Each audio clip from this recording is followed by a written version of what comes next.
Hey guys, today we're gonna wrap up Voltaic cells and table J problems. So it's gonna be the next maybe 3 pages in your packet or Hi. 3.5. Tell them when your birthday is, Mason. My birthday is in 5 days. Holy cow. Anyhow, I think I'm gonna make a tie-dye cake. Has anyone done that before? It doesn't look too hard. But I'm not really good at making cakes, so we'll see. Maybe I'll post a picture if it turns out okay. That's next week. Okay, so this is a plan.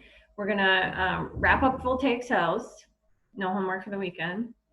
On Monday, we're gonna finish the unit, and then you'll have a virtual lab, and I'll give you time to do that Tuesday as well. And then Wednesday, I'm gonna assign a wrap up for this unit, and I'm gonna count it as a quiz. It'll be due Thursday. And then we're going to observe Memorial Day on Friday and Monday. So no school those 2 days. And then we'll pick it back up with our last unit the Tuesday after Memorial Day. Got it? Okay, so let's get started. Remember that this is just kind of a weird topic that, it's really unlike anything we've done before. So last class we talked about voltaic cells. You could probably do these the problems on your own by flipping back and looking at the notes on the previous page. So if you want to do that, you can. Otherwise, I'm just gonna run through those right now. Okay, so what happens at the anode? Does that look like an ox? Kinda not really. Anyhow, an ox, so oxidation. What happens at the cathode?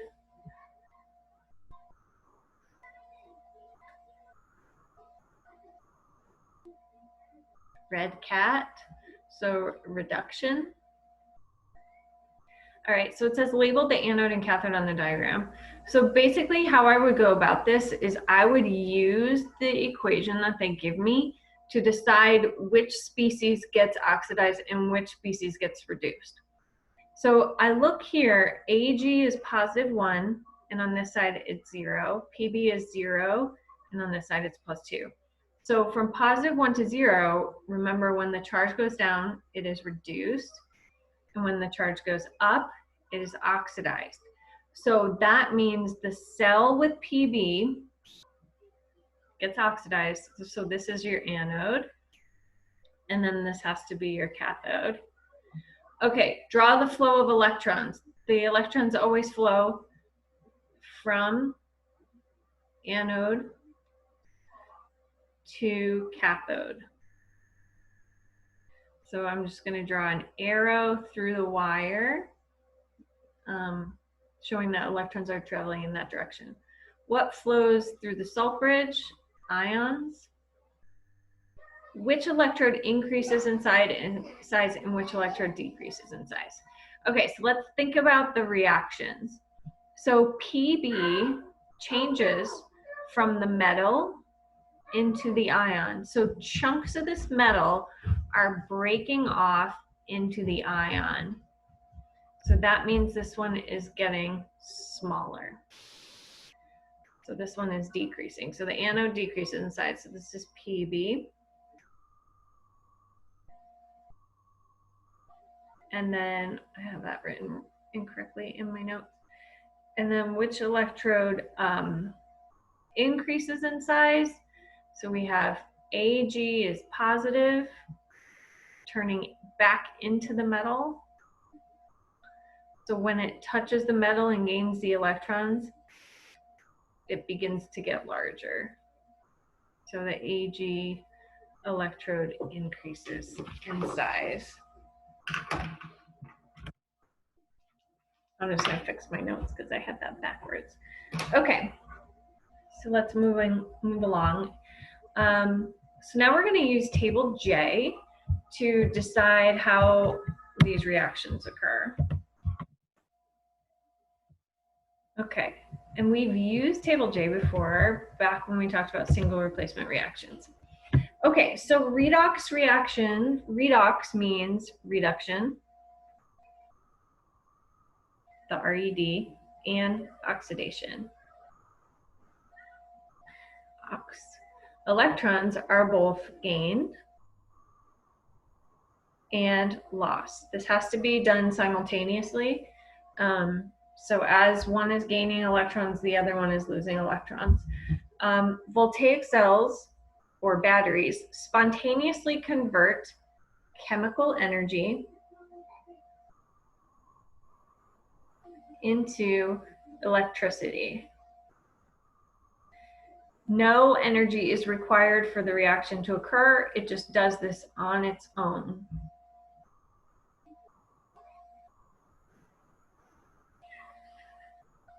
Okay, so table J, we've talked about before, is used to determine if single replacement reactions work, and it also lets us know if the redox reaction is going to occur spontaneously. So just as a review, single replacement reactions follow this format, where A replaces B if they are metals, and A will only replace B if it is more active or higher on table J. It can also follow this format. A plus BC yields, let's see, switching with C, C plus BA, and that's only if you have a nonmetal, something on this side of the table. Okay, so it says predict whether the following reactions will take place. So you just want to check, is the one that's alone higher than the one that's trying to replace? So since this is a metal, it tries to replace a metal. So is Na higher than Ca on the table? So no, it is not. So this reaction does not occur spontaneously. All right, number 2. So now I have a non-metal. So if I have something on this side, it's going to try to replace something that's also part of this side of the chart. So it's going to try to replace Br. So these two would try to switch. So is I2, the one that's alone, higher than the one that's trying to replace? And the answer is no. So the reaction does not occur spontaneously. So next one, we have K. K is a metal, so it will try to replace Ca. So K is right here, Ca is right here, K is higher, so yes, this occurs spontaneously. Number 4, F is a non-metal, so it's right here. We'll try to replace the other non-metal. So is F2 higher than Cl? Yes. So those occur spontaneously. Okay, so how does this relate to what we've been talking about? All right, so now let's look specifically at the metals. The non-metals have a different rule, but I got rid of that stuff. Okay, so we have Na0 plus Mg plus 2 yields 2Na plus 1 plus Mg0. Okay, so who gets oxidized? So whose charge goes up? So it looks like Na's charge goes up from 0 to plus 1, and Mg's charge gets reduced. Okay, same thing on the next one. So Ba is 0, Ca is 0. So Ba gets oxidized. Ca 2 plus gets reduced. Okay, so it says stop. Look at the metal section on table J and compare the locations of the elements that were oxidized and reduced. So let's look at the first one. So we have Na and we have Mg. So this one got oxidized, this one got reduced. Okay, and then in the next one, we have Ba and Ca. Okay, so Ba is right here and Ca is right here. So Ba got oxidized and Ca got reduced. Okay, so that means the one that is more likely to be oxidized is higher on table J. So it's actually more active.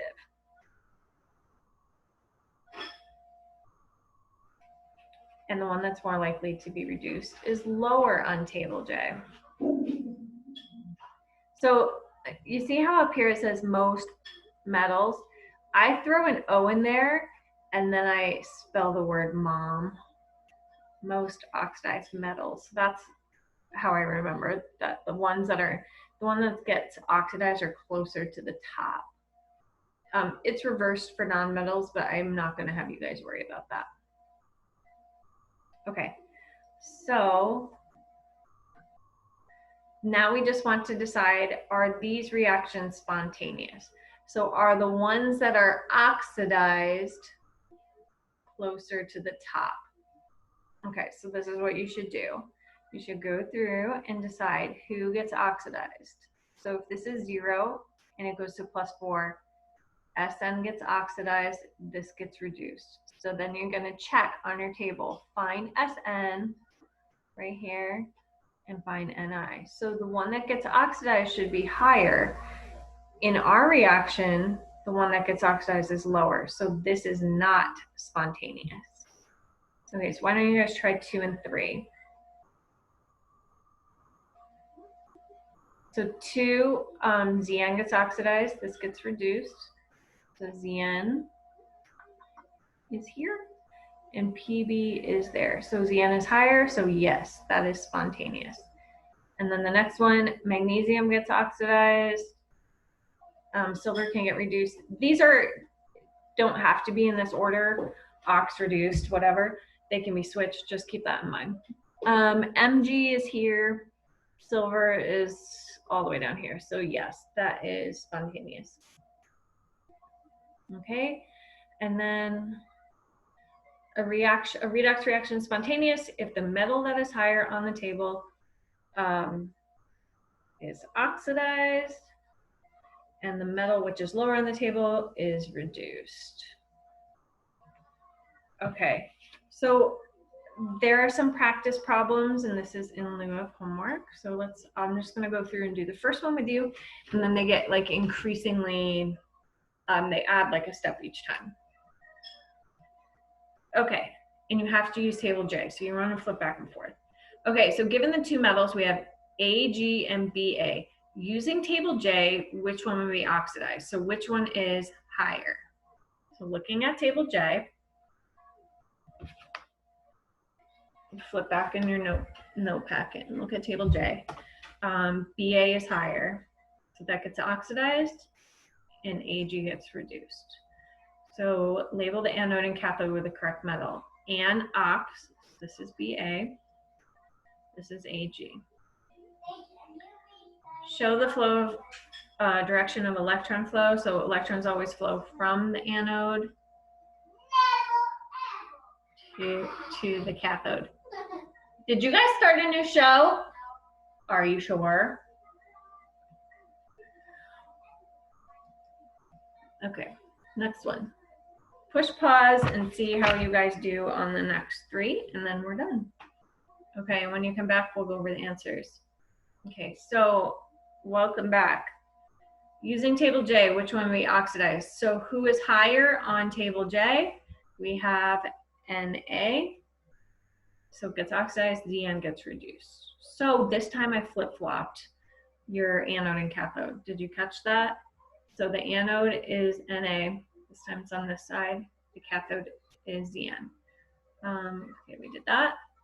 Show the direction of electron flow. So electrons flow from the anode to the cathode. Label the salt bridge. What is transferred there? Ions. Okay. Now number 3.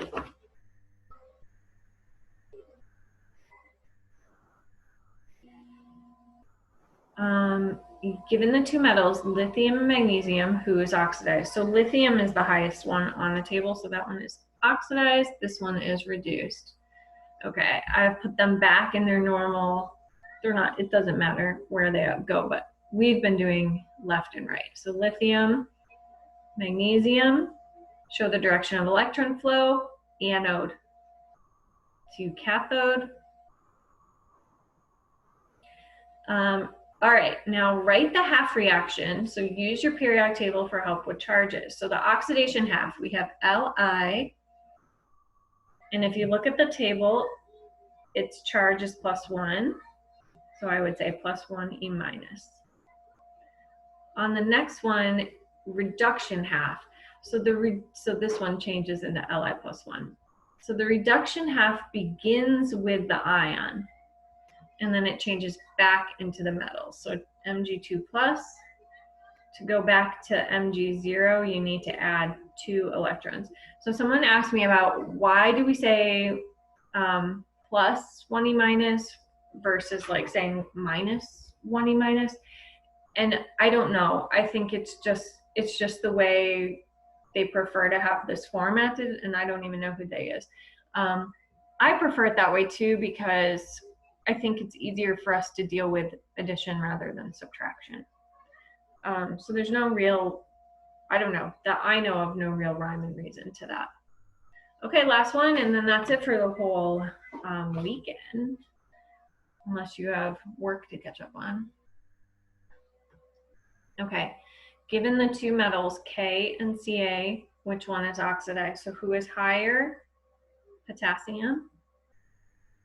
And who is lower? Calcium. Okay, so this time I flip-flopped them again. So this is going to be calcium. This is going to be potassium. Show the direction of electron flow. They flow anode to cathode. And then write the balanced reaction using the half reaction method. Okay, so who gets oxidized? So potassium gets oxidized. So K turns to K +1, +1 E minus. Calcium gets reduced. So I'm going to look up its charge first. It's +2. 2 E minus brings me back to calcium. Okay, and then for the top one, I'm going to multiply this by 2 because I want to balance out my electrons. I have a 2 and a 1. So I'm going to have coefficients of 2, 2, and 2. And most of you guys did a really nice job on these half reactions on your homework. Okay, so I'm going to cancel out my electrons when they're balanced. I'm going to get 2K plus Ca2 plus yields 2K plus Ca. And then you're done. And we're done. Okay, great. All right, so yeah, so that's it for this week. We have basically 3 weeks of class left, so you guys can make it, definitely. All right, I'll talk to you soon. Goodbye.